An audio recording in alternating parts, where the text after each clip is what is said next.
আবার আমার মধ্যে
আজকেও আমরা এখানে অবস্থান নিয়েছি এবং সবাইকে জানিয়ে দিয়েছি আমরা অহিংস আন্দোলনে বিশ্বাসী।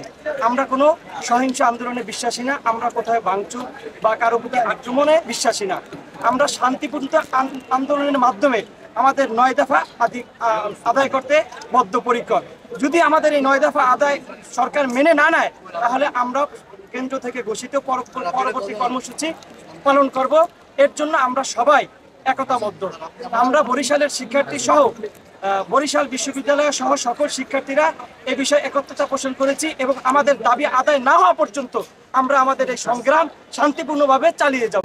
এখন এটা একটা গণ আন্দোলন, এই আন্দোলনের মধ্যে সব শিক্ষার্থীরা এখানে আছে, কারণ এইখানে সবাই সাধারণ শিক্ষার্থী। আমরা কোনোভাবেই মানে কোনো রাজনৈতিক এজেন্ডা বাস্তবায়ন করার জন্য এখানে আসি নাই।